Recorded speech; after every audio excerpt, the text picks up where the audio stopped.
Hello les amis, je vous retrouve pour une nouvelle vidéo sur le basket en NBA, le suivi des San Antonio Spurs et de Victor Wembanyama.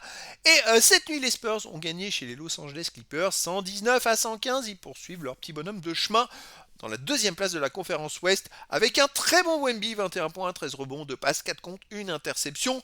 Alors comme d'habitude, on va revenir sur les stats des équipes et des joueurs, sur le classement des Spurs dans la conférence Ouest avec le classement également de la conférence Est. On enchaînera par les stats de Wemby en détail sur ce match avec ses meilleurs perfs sur un match, ses moyennes en saison régulière, ses stats dans l'histoire de la NBA, dans l'histoire des Spurs, et on verra le calendrier de la prochaine rencontre des San Antonio Spurs. Donc c'est parti pour les stats. Eh bien écoutez, pourtant aux côtés des Clippers, il manquait Kawhi Leonard, leur meilleur joueur qui n'était pas là.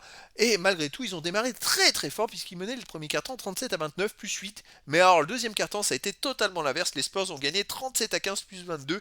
Donc ce qui faisait plus 14 pour les Spurs à la mi-temps. Troisième quart-temps gagné par les Clippers 30-26 plus 4, ce qui fait plus 10 pour les Spurs. Les derniers quart-temps gagné à nouveau par les Clippers 33-27. Oui, les Spurs n'ont gagné qu'un quart-temps et les Clippers en ont gagné 3. Au niveau des statistiques des équipes, 48% au tir pour les Clippers, à 46% pour les Spurs. Et à 3 points, 37% pour les Clippers, 27% pour les Spurs. Bon, les Spurs, pour une fois, ils sont moins adroits que leurs adversaires. Les lancers francs, 75% pour les Clippers, 79% pour les Spurs, c'est à peu près la même chose. La grosse différence, c'est les rebonds. 52 rebonds à 37 pour les Spurs, avec 22 rebonds offensifs à 12. C'est pas une blague. Stephen Castle a pris 7 rebonds, il a pris 7 rebonds offensifs, il a été fantastique en rebond offensif. Et puis toute l'équipe s'y est mise aussi. Donc vraiment, alors là, ça fait une grosse différence. 25 passes décisives partout. C'est aussi 11 interceptions à 5, mais pour les Clippers. Et les contres, il y en a eu 7 à 5 pour les Spurs. Les ballons perdus, 15 à 14 pour les Spurs, c'est à peu près pareil. Les fautes, pareil. Alors c'est vrai que la grosse différence, les amis, c'est les secondes chances, donc c'est les rebonds. C'est vraiment, c'est ce qui est 10 rebonds de plus offensifs, ça fait 10 possessions de balles en plus en attaque, parce que dans toutes les stats, finalement, léger avantage sinon pour les Clippers. Au niveau des joueurs, 23 points pour Stephen Castle, 9 sur 19 au tir, 8 passes, 7 rebonds, dont 7 rebonds offensifs. 20 points, Devin Vassell, 6 sur 11 au tir, 4 sur 7 à 3 points. Darren Fox, 18 points, mais il fait 6 sur 12 au tir, 0 sur 4 à 3 points. C'est pas grave, 7 points pour Julien Champagny, 0 sur 3 à 3 points. Il a perdu un petit peu là, de son adresse sur les derniers matchs. Kelton Johnson, 8 points, 5 rebonds en sortie de banc, 4 sur 10 au tir. Cadre Bryant, 10 points, encore très présent, 5 rebonds. Sinon Harrison Barnes, 8 points. Et puis Miles Plumlee a joué 6 minutes. Voilà, il y a des joueurs, ça a tourné un petit peu l'effectif, hein. Donc il y a des joueurs qui n'ont pas joué. Et c'est vrai que je pense que c'est bien aussi de faire tourner l'effectif parce qu'il faut réserver les joueurs en vue des playoffs, tout simplement. Côté des Clippers, on a Garland, 25 points, 10 passes. C'est pas mal. Collins, 11 points, 9 rebonds. Derrick Jones Jr., 10 points. Bon, il n'y a pas de stats. En sortie de banc, Mathurin, 16 points. Et surtout, Jordan Miller, il met 22 points à 10 sur 13 au tir. 9 rebonds, 3 passes. 9 rebonds, dont 4 offensifs. Il a été énorme, Jordan Miller. Il fait un énorme match. Allez maintenant, le classement, les amis, dans la conférence Ouest, les Spurs ont toujours 50 victoires et mais 18 défaites. Donc c'est voilà, ils sont quasiment sûrs de finir deuxième, les amis. Il reste 14 matchs à jouer. Ils ont 7 défaites de moins que les Lakers qui sont troisième. Donc voilà, mais sinon ils ont 3 défaites de plus que les Thunder. Et bonne nouvelle, parce que les Pistons, ils ont perdu. Maintenant, ils ont 19 défaites, une défaite de plus que les Spurs. Donc les Spurs n'ont plus qu'un rival, c'est les Thunder, pour aller chercher la première place de toute la NBA et éventuellement pour permettre à Wemby de finir MVP. Et pourquoi pas, les amis, on y croit. Il reste pas grand-chose. Déjà qu'il faut qu'il joue le minimum de 65 matchs. Je crois qu'il en manque 12. Il reste 14 matchs à jouer, il faut qu'il en joue 12, tout simplement. Ses stats dans ce match-là, il jouait 34 minutes, il met 21 points à 9 sur 20 au tir, 2 sur 9 à 3 points, il n'a pas été super adroit, à 2 points il fait 7 sur 11, 1 sur 3 au lancer franc, bon, il n'a pas trop provoqué, un rebond offensif, 12 rebonds défensifs, 13 rebonds au total, 2 passes décisives, une interception, 4 comptes, 3 ballons perdus, aucune faute, plus 7 quand il est sur le terrain. Les stats de Wemby en carrière, donc cette saison, on va dire, 24.3, 11 rebonds, 2 passes 9, une interception, 3 comptes, c'est quand même énorme les amis, franchement, c'est top, au top du top. Continue dans l'histoire de la NBA. Alors, à 23 ans et à 22 ans, c'est vrai que c'est là qu'on va regarder, surtout 22 ans puisqu'il est dans son année de 22 ans. Il est quatrième meilleur contreur de l'histoire de la NBA à 22 ans avec 592 contres. Il en manque 34 pour aller chercher Dwight Howard pour aller chercher Anthony Davis qui est troisième avec 626. Donc dans 626 dans 34 contres, il pourrait devenir le troisième. Alors il reste 14 matchs à jouer. s'il tourne à 4 comptes par match, il devrait le dépasser. Voilà, moi je le dis tout de suite.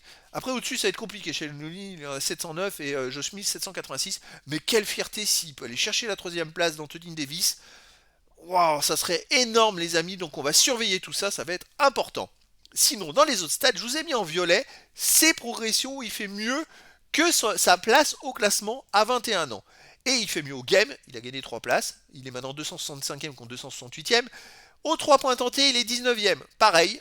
Au lancer franc marqué, il a gagné 5 places, 68e alors qu'il était 73e.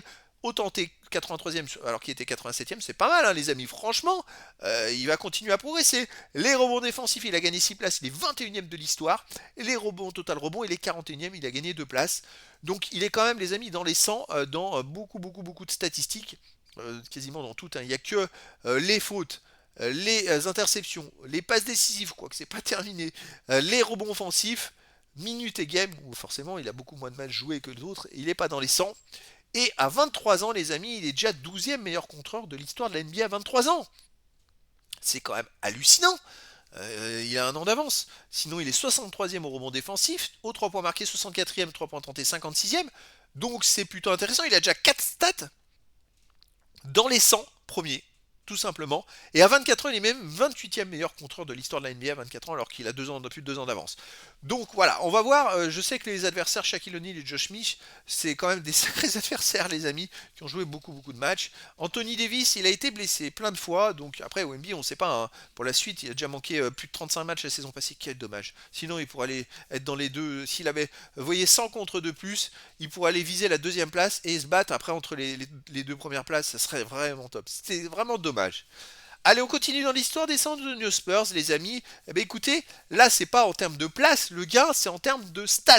C'est-à-dire l'écart qu'il a avec le premier s'il n'est pas premier et l'écart qu'il a avec le deuxième s'il est premier, tout simplement. Et donc, il fait mieux, par exemple, les 3 points marqués. Il en avait plus 65 comparé à son deuxième au classement à 21 ans. Maintenant, il en a plus 83, il a fait plus 18. Pareil, 126 pour les points tentés, 126 tirs à 3 points tentés. En plus que la saison passée, c'est quand même pas mal. Hein. Les contres, il en a 36 de plus que la saison passée vis-à-vis du deuxième. Il continue de progresser. Il y a 1, 2, 3, 4, 5, 6, 7, 8 statistiques où il fait mieux. Et bientôt, il y en aura une neuvième, c'est les points. Il lui manque plus que 44 points pour dépasser son écart. L'année passée, il avait fini à 21 ans. Il était à 435 points de Tony Parker. Là, il est à 479. Il va faire mieux que la saison passée. Il ne pourra pas aller le chercher parce que là, il faudrait qu'il tourne à 40 points par match. Mais bon, j'exagère. Mais voilà, c'est pas cette année. Par contre, il y a bon espoir pour l'année prochaine d'aller le chercher. Les tirs marqués, il en manque 99 pour faire mieux que la saison passée. Je sais pas, 99, ça fait 200 points, 14 matchs. Pour moi, c'est jouable. Quand même, c'est jouable au tir marqué. On va surveiller tout ça. Les autres statistiques, ça va être plus compliqué. Il lui manque 52 rebonds. C'est pas offensif, c'est pas son domaine de prédilection. Donc voilà, les interceptions, il en manque 44. C'est pas non plus, voilà, les passes décisives, bah non plus, hein, 335, il en manque, il est quand même très complet. Hein. Mais voilà, il y a quand même des statistiques où il continue d'être vraiment dans la progression et ça, c'est top. Allez, calendrier les amis, prochaine rencontre, ce sera demain. Eh bah oui, ils enchaînent, c'est pour ça que jouer 2 matchs de suite, c'était mieux qu'ils fassent reposer quelques joueurs. Et ils vont jouer pareil à 3h du matin, et ce sera aux Sacramento Kings, encore un match à l'extérieur. Alors, les Sacramento Kings, c'est 18 victoires, 51 défaites, et à domicile 12 victoires, 23 défaites. C'est l'inverse des Spurs. Les Spurs, c'est 50 victoires, 18 défaites, et à l'extérieur, 23 victoires, 11 défaites. C'est presque à un près, c'est quasiment les mêmes statistiques, mais inversées. Donc bah, les Spurs sont encore favoris. On va croiser les doigts que ça se passe bien et on va aller encourager tout simplement Webby comme d'habitude. Et demain, vidéo, je vous ferai une vidéo de retranscription de ce match. Voilà les amis, je vous dis à très bientôt pour une nouvelle vidéo.